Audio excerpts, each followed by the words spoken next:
Welcome back to Ion Foxborough. I'm Chris Mason here with Mark Daniels. It is April 1st, and that means the draft is finally this month. Mark, happy draft month.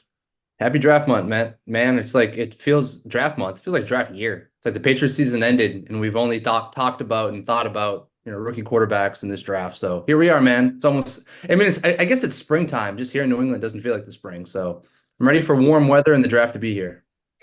Realistically, like they were so bad last year that I think we were talking about the quarterbacks on this podcast in October, like right around then, end of October. So it's the draft has been a long time coming, but it's finally going to be here in a couple weeks. And you just posted a story on MassLive.com this morning, outlining the Patriots' preferences historically at quarterback. You want to tell the people what they've been looking for in the past? Yeah, so how I do this, I go back, really to 2000, and I see what players the Patriots have drafted at every position. I take those players and I do this really sophisticated formula, kind of kidding. I average out combine measurements and times for every prospect the Patriots have drafted at every position. I have a little Excel sheet that really does the math for me. So quarterback, Chris, what was interesting, there's a clear like prototype the Patriots drafted QB. The issue with this draft class is the top quarterbacks didn't really do anything in like the combine, right? Drake May, Jaden Daniels, Caleb Williams. I mean, like JJ McCarthy did the three cone in the shuttle, and then Michael Penix has his pro day times. Pro day times are often skewed and not actually accurate. So it's a long way of me saying, like, I have the prototypical Patriot combine times at QB dating back to 2000. They've drafted 13 different quarterbacks. It is hard to tell you which top prospect fits the mold because the top prospects, Jaden Daniels, JJ McCarthy, and Drake May, they didn't run it. But what I can tell you guys is this: the average quarterback the Patriots have drafted stands 6'2" and a half. He weighs 225 pounds with a hand size of 9.41 inches. Really exciting. And the average Patriot quarterback, their 40 time, Chris, is 4.87 seconds. Now, I have to say, Tom Brady does bring down that average. Tom Brady's combine time was 5.28. And the only one worse the Patriots have drafted was Ryan Mallett at 5.37. Fun fact here, though, about Patriot quarterback 40 times. Mac Jones is actually one of the fastest quarterbacks the Patriots have ever drafted, since 2000. So dating back 24 years now. Mac Jones ran a 4.6840. That's actually tied with Zach Robinson for the second fastest 40 time of a QB that's been drafted in New England. Number one is Mr. Kevin O'Connell, the Vikings head coach. He ran a 4.61. And fun fact, Mac Jones is actually faster than Bailey Zappi. Mac Jones' 40 time was 4.68 and Bailey Zappi was 4.78. So, with further ado, Chris, it's obvious when we're going to sit here and talk about quarterbacks in this podcast today, right? We're really going to focus on the 4 or 5 main guys. But real quick, looking at like which quarterbacks hit these metrics, and it means which quarterbacks actually did them all. The number one guy on my list is Tennessee's Joe Milton, who hits 5 of them. He hits on height, weight, hand time, vertical, and broad jump. Joe Milton is an outstanding athlete with an outstanding arm. Just he might not be a great quarterback. He's really raw. He's older. I think he's 24 or 25. He was in college for like 6 years. But those are the combine averages. And really, what me and Chris are going to dive into today is what quarterbacks the Patriots we think they'll pick and what are the options. And I think we should just start from the top here, Chris. Jaden Daniels. I think on a lot of people's boards, Jaden Daniels is number 2. Now, let's be real. If Jaden Daniels actually participated at the combine, he'd probably hit almost all of these measurements. Just a fantastic athlete. Yeah, I agree with that. And so, assuming we're just going to jump over Caleb Williams, like Mayo said to us last week, the entire world knows that he's going number one. It is funny that we've entered like total silly season with him now, where it's like, oh, Right. he painted his nails, and it's like, who cares? Who cares? Like this guy's been the consensus number one pick for years now. Like, let's move on, like. But Yeah. that's also where we are in the draft calendar, where people are just looking for anything to talk about. As far as Daniels goes, though. I don't think he's going to be on the board for the Patriots at 3. Like I do think he's going to end up in Washington. But yeah, I think he would check pretty much every box for them. He weighed in at 210 at his pro day, where like I don't know Yeah. how many rolls at quarters he had in his pockets or anything like that. That was an old hack in Pop Warner when I was playing. We used to we'd have to like get weighed in, and make a certain weight. It was by weight, not by age then. And there was this one kid on our team who was so small and he was already a year older. But to make weight, he would just load his pockets with quarters when we'd have to go to the league weigh-in. And it That's great. worked. I mean, he always made the cut. But it's like you were saying with the pro day stuff earlier, where some of the times you look at the times and you're like, I don't know about that. Jay Daniels at 210, I don't know about that. You buying that weight? I think he had to work really hard to get over 200. I know all the stories were that, he didn't meet with any of the teams the night before the combine and he was prepping for his pro day. And I'm sure he was. He was probably, I think they said he was out there till midnight, preparing on what to do. I bet he was also like, drinking a lot of water, right? Isn't like he was doing something to bulk up and to really hit that spot because I think most teams wanted to see if he could be near 210, which is good for him. And the only measurements we have on Jaden Daniels are his height, 6'3", weight, 210, and his hand. Now, his hand size, 9.375. Patriots average is 9.41. Fun fact here, I looked up the combine averages for the Packers, Green Bay Packers, to see how different they were. The average Green Bay Packer drafted quarterback has massive hands, almost 10 inches, 9.95. Not a lot of guys in this draft class would hit 9.95. There's only two of them. It's Joe Milton and Bo Nix. Just fun fact about hand sizes. But Jaden Daniels, I mean, I'm biased here because my last name is Daniels, and if he was drafted, it would just solve a lot of Christmas and birthday gifts for my son and daughter going forward. They would be sick of it by the end of the day with all the jerseys, shirts, and posters and signs that said Daniels that they would have.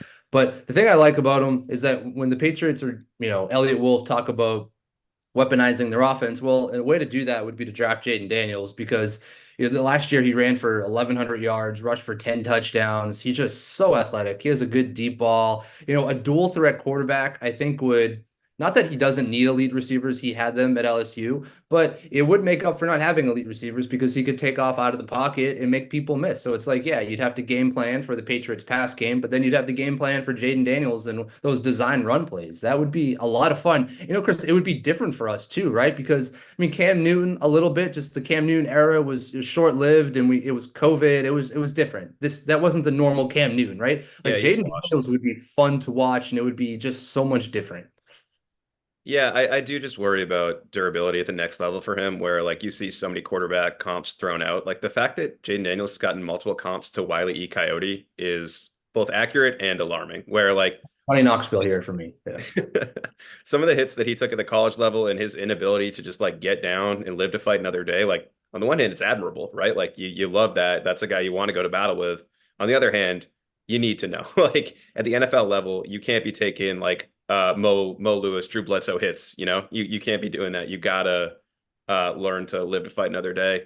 He hasn't shown the ability to do that yet, and I think that's honestly a really difficult habit to break because he's been Yeah. playing the same way his whole life. Do you think that he can like and will slide at the next level and will avoid some of these like oh my god hits? He has to because whether it's the Commanders or the Patriots to draft him, that's the number one thing you gotta get on him about. Like you can't do this at the NFL level. You have to slide. You can't just try to run people over because listen, he's not built like a prototypical quarterback. He's skinny. He's a skinnier dude. He looks more like kind of like an outside receiver sort of, but like he has to learn or he's not going to last. Like Lamar Jackson slides, but Lamar Jackson still gets hurt because that's the nature of the mobile quarterback, right? Like the biggest risk in drafting having a guy like Jalen Hurts or whatever, or Lamar Jackson or Jaden Daniels is you have to prepare for them to get injured because they take off. It's just sort of the nature of the beast. And unfortunately for the Patriots, I mean, if he's there though, that's what you have to deal with it. You have to Yep.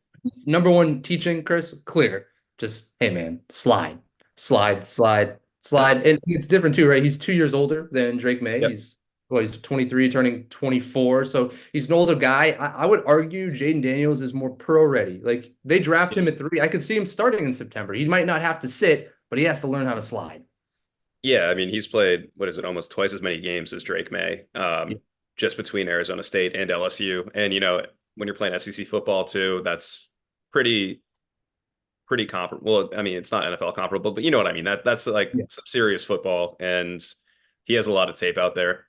But moving on to May, what do you think about him as a Patriots fit? He's my number one, man. It's actually interesting. Drake May, for those who care about these things, has small hands. Drake May's hands were 9.125. Honestly, out of the guys at the combine, I want to say he has the smallest hands other than Jordan Travis of Florida State. I don't think that matters one iota. He's 6'4", 223. misses the Patriots prototypical weight by all of 1 pound. I love Drake May. 2 years younger. Right now, he's 21 years old. He'll turn 22, I believe, this summer. An absolute rocket arm. Watching tape on him, it reminds me of Josh Allen. He's hard to bring down, and he's athletic enough to have these designed sort of like run plays, which is interesting at his size. But with his rocket arm, his impressive athleticism, and his size, there are some things that you have to be concerned about, and it's really his, I'd say, mechanics, his feet work, his footwork. Like he's had some really poor interceptions. It's very clear. Like it's like you look at it, you're like, oh, that was sort of Mac Jones-esque because he's throwing off his back foot, or all of a sudden he drops back and his feet would do this like pitter patter thing, which you can't do when you're a quarterback, and he would throw over his receiver and right to the other team. Some people complain about his throwing motion, say it's a little long, but at the end of the day, he's 21 years old. You have an OC and Alex Van Pelt who played quarterback in the NFL. You have a quarterback coach, TC McCarty, who played quarterback at LSU and has experience coaching quarterbacks. And you have Ben McAdoo, a former quarterback coach in the NFL. Like you're built right now. The Patriots are built to draft Drake May and develop him for a year. He's my favorite guy, man. He's a pocket passer. He's John. He's just, you look at him, you're like, man, I see the Justin Herbert comp. I also see the concerns, right? But like for me, it's a no-brainer if he's there at number 3. I personally prefer Drake May over Jaden Daniels. Yeah, I'm totally with you on that. And I think the thing you hear with him is like he has a really high ceiling, but a really low floor, right? And those are the things that are always juxtaposed. But I mean, after watching Mac Jones for the last 3 years, who was supposed to be a guy with a lower ceiling but a really high floor, and seeing what Mac Jones' floor ultimately looked like, I'm fine with the low floor guy. Like if his Yeah. ceiling is actually higher, I'm okay with taking that risk because I think we saw that it doesn't always work out that way no matter what, even like with these pre-draft billings. And I also think that, as someone that's had a front row seat to the like absolute wedgies that Josh Allen has given the Patriots over the past few years, like I think it's really easy to be sold on anybody that's getting Josh Allen comps coming out and you see the tape and you see why they exist. They do have these similarities and he is such a challenge to defend. And I think the Patriots are built perfectly right now to sit him down. Like he does Yeah. not have to start till he's ready. And I think that they know that. Like that's why Jacoby Brissett is here. That's why they've like taken the approach that they have, this pragmatic approach to a rebuild where May is going to need some seasoning, but you're set up right now where he's not going to have to start week 1.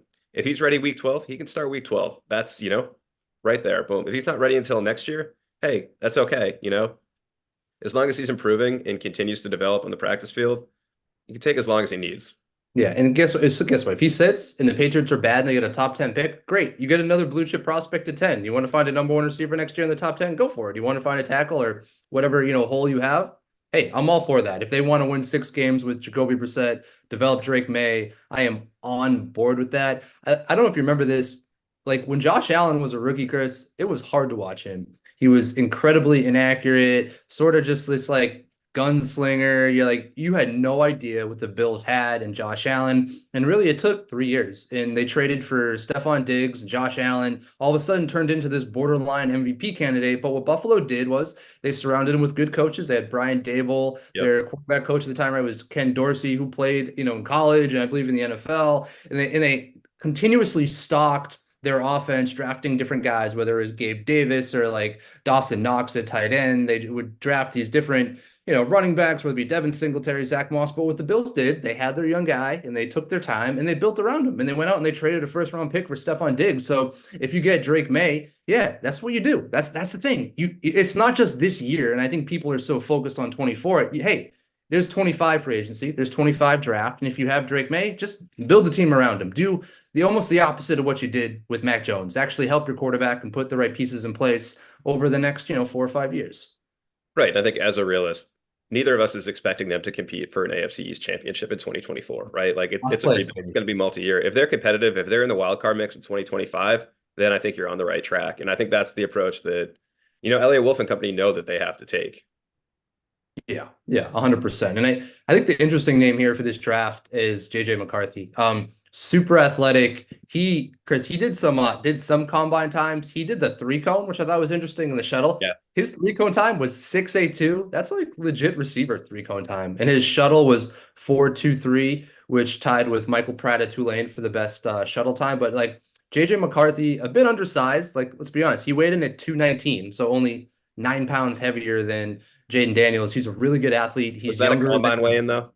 that was a combine weighing, so more, more Probably legit. probably a realer number than 210, but Yeah, he's actually younger than Drake May. He's 21. He'll be 21 all throughout the season. Won't be 22 until next year. JJ McCarthy is interesting because going into this draft, I think a lot of people pegged him as the fourth quarterback, but he went to Michigan, Chris, where he just didn't throw the ball a lot. Like they were a run-heavy team, and all these people are saying, "Hey, JJ McCarthy could be in play at three. Maybe he's going to go top four, top five, top six." Because he has the traits, he has whatever, the moxie, he's a good athlete, he has a good arm. That's great. But my question is, why didn't Michigan use him more? If he like Harbaugh keeps saying he's the best quarterback of the draft, all right, man, then why did you run the ball all the time? Like that to me is just a concern. I can't get over that. right. And I think his rise has been one of the most fascinating storylines over the last month or so, where like he jumps from being like clearly in that like Bo Nix tier up to like, oh, well, he could go at four. He might even jump into the top three. And it's like, what? Do you know how many yards? Guess how many passing yards he averaged per game last year en route to a national championship?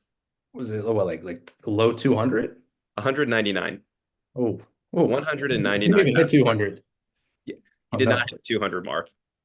And Ugh. I just think that like even when we had Kuiper on here, we were asking him about this, right? And he's just like he never had that one game where he put it all together and he really, like lit it up and everyone was like, "Oh, that's the guy." He never had that breakout game and to like roll the dice on a player like that and take him as high as like some teams are talking about, I don't see it.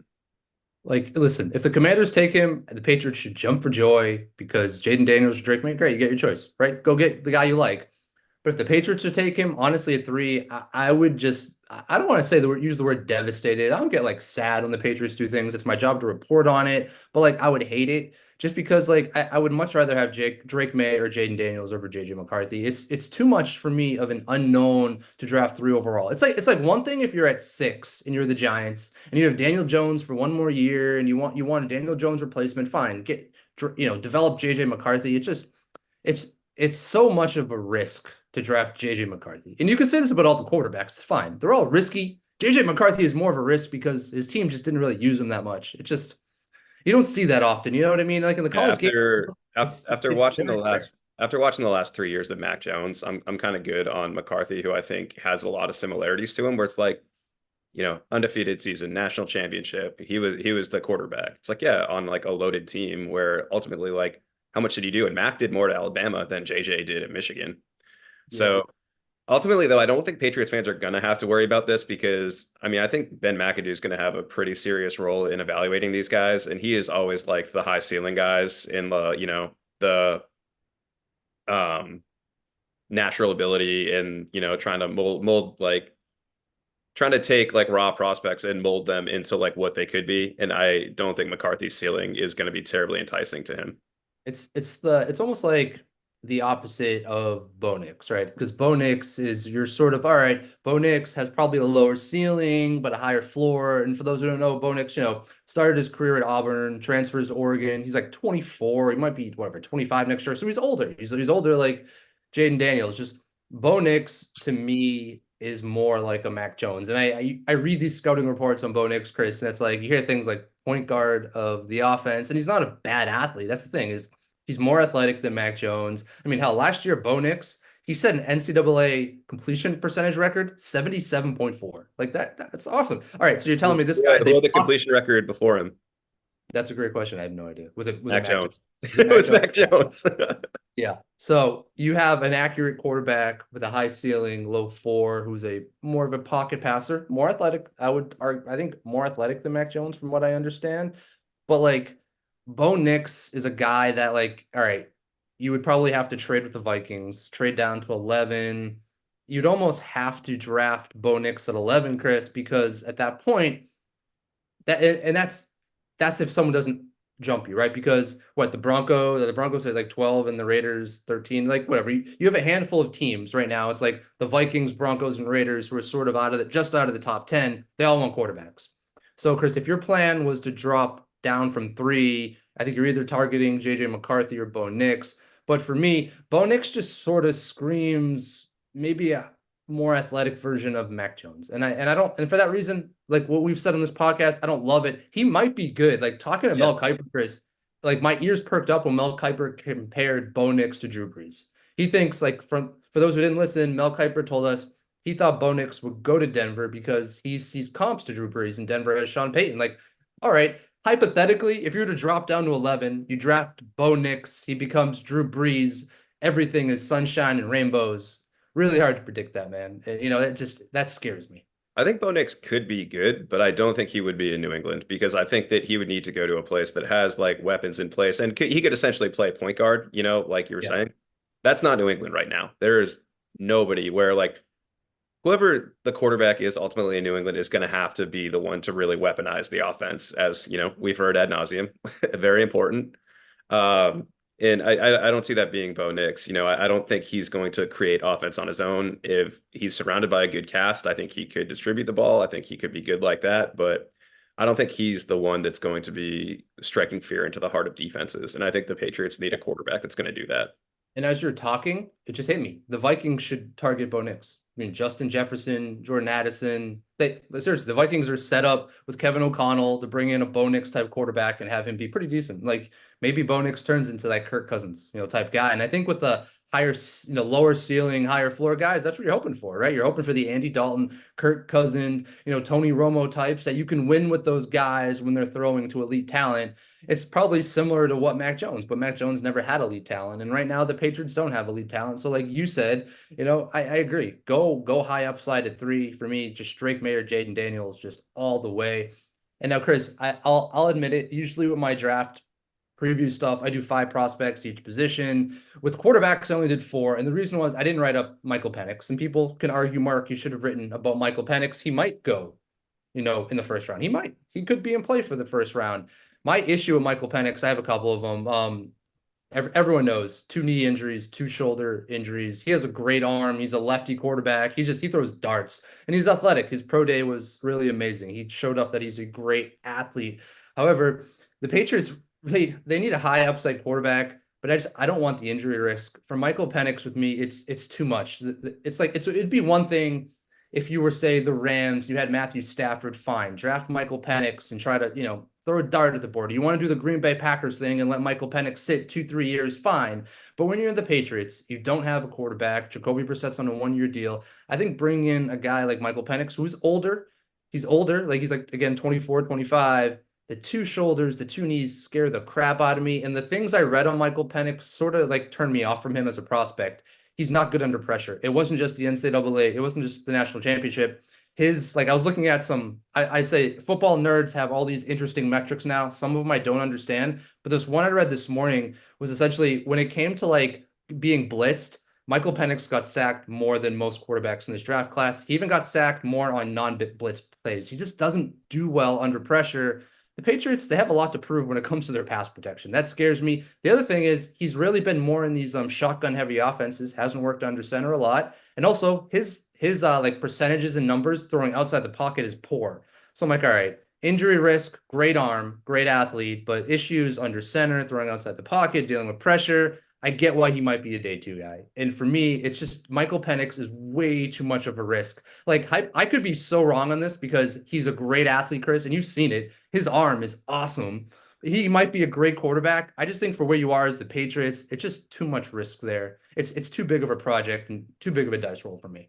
Yeah, and I mean the Patriots don't seem terribly interested in him either, just based on not meeting with him at the combine. Very, very light pro day contingency out there, where like you see the diligence they're doing on these other top quarterbacks. Penix has not gotten nearly that attention. I think the only way you would see him in New England would be if they ultimately made a trade with Minnesota. Decided to go like for the Minnesota trade to happen, there would have to be a lot more included than just the 2 first rounders this year. Maybe it's a first rounder next year and a third rounder. And then like you're really starting to do that.